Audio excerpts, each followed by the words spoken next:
こんにちは、ゴメです。デスクに情熱を注いでいるデスクの民の皆さん、今日も自分だけの城をアップデートしていますか？今回はファイファインさんのダイナミックマイク K688 とロープロファイルマイクアーム BM88 を手持ちのマイクと比較しながらレビューしていきます。正直今の私の環境はシュアーの MV7 とブルーのコンパスというマイクアームで構成されており、何の不満もありません。ただ以前からこのロープロファイルマイクアームという選択肢には非常に興味を惹かれていたんです。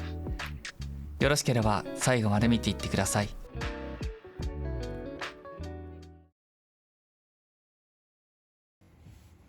本題に入る前に、今回はファイファインさんからレビュー依頼をいただきました。私は視聴する意味のある動画を第一に考え、忖度なしの正直な評価が許容される場合のみレビューを引き受けることにしています。今回もその条件プラス1ヶ月の使用を条件にお受けしましたんで、正直ベースでお話しいたします。今回の K688 は販売されたのが2023年11月。これまで多くの方々がぼちぼちレビューしている商品です。当たり障りのないレビューではなく、なるべく違う切り口でお話できたらと思っています。とはいえ他の方のレビューを見ていない方もいるかもしれませんので、ざっくり結論を先に述べていきます。まずマイクアームは普通にパソコンを触る中では目的がなければ必要ないものです。必要になるとすれば、ライトな使用方法は友達とゲームでボイスチャットをする、テレワークで会議に利用する、もっと明確に目的があるとすれば配信や動画のナレーション、レコーディングなど声を取る、ざっくりこんな用途だと思います。そういう意味ではスペックだけで言えば即ない性能で、使用していて困ることは一切ないかと思います。逆に高価なマイクと比較したらどうなのか、これは動画の後半でご確認ください。高いマイクは音が全然違うなんてのは当たり前ですが、それは高ビットレートでのお話になります。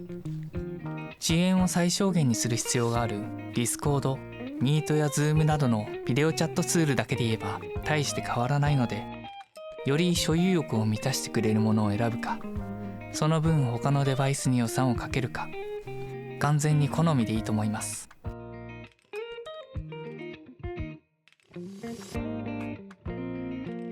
K688 は圧倒的なコストパフォーマンスが売りの商品です。 USB、XLR 両対応でショックマウントも標準装備。ただボディがプラスチック製なんで、総金属製の MV7 と比べると耐久性の懸念点があります。またこのショックマウントですが、一般的な表面が布になっているゴム紐ではなくゴムそのものなので、個人的には長く使うと加水分解でベタつくのが心配です。 MV7 と重量を比べると差は 230g。 まあ手に持つものでもないんで基本関係ないですが、マイクアームによっては総重量が多いと垂れやすいので、ここでは K688 に軍配が上がります。私が持っている MV7 を使い、一定の音声を流した時の音質の比較をしていきたいと思います。スピーカーから流した音声を15センチの距離で集音し、音量レベルをすべて揃えました。マイクテストです。1234 1234 マイクテストです。1234 1234 マイクテストです。1234 1234 マイクテストです。1234 1234マイクテストです。1234 1234マイクテストです。1234 1234マイクテストです。1234 1234マイクテストです。1234 1234これらのマイクは価格差が定価で3倍もありますが、お分かりの通りある一定の価格以上で品質がきちんとしたマイクならば、ただ喋るだけであれば集音する音自体が劇的に大きく変わることはありません。そもそも音質にこだわるならオーディオインターフェースの方が味付き要素があるので大きく変わります。ソフトウェア面が強みなこともありますので一概には言えませんが、集音だけで言えばライトな層は K688 が必要十分ということになります。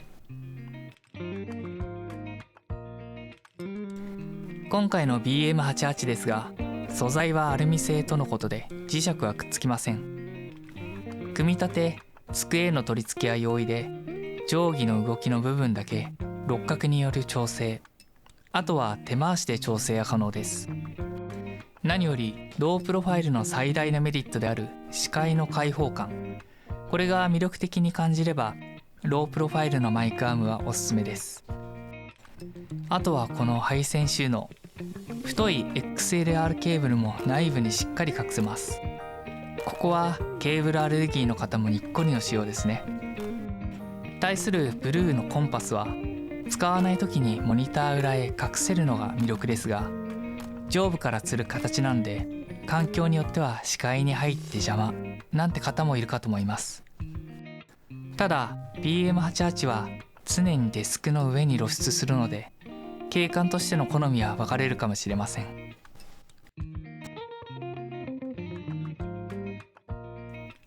ヘッドセットマイクから卒業したい方、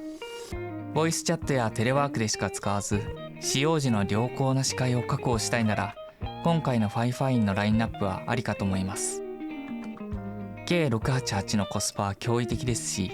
何よりロープロファイルは快適そのものでした。そして音響メーカーとして確立しているシュアーのマイク、単純なアームだからこそ美しいブルーのコンパスは使用用途によっては持て余しますが、配信者の方やデスクは美しく、そしてコスパよりも買ってよかったと思えるデスク沼な方はシュアーやコンパスはおすすめです。 MV7 は新型も2機種出ていますし、ブルーはロジテックが買収したんでロジクールの名義で商品が出ています。どちらも末永く使える機種かと思います。いかがだったでしょうか。正直案件をもらった時はもう少しあれこれというつもりでしたが、このコスパでこれだけのものを仕上げている企業努力は拍手ものでした。あとは耐久性がどれだけ持つかですね。今回の動画が皆さんのデスクアップデートの参考になれば幸いです。少しでも参考になりましたらチャンネル登録と高評価をよろしくお願いいたします。それではまた次の動画でお会いしましょう。ゴメでした。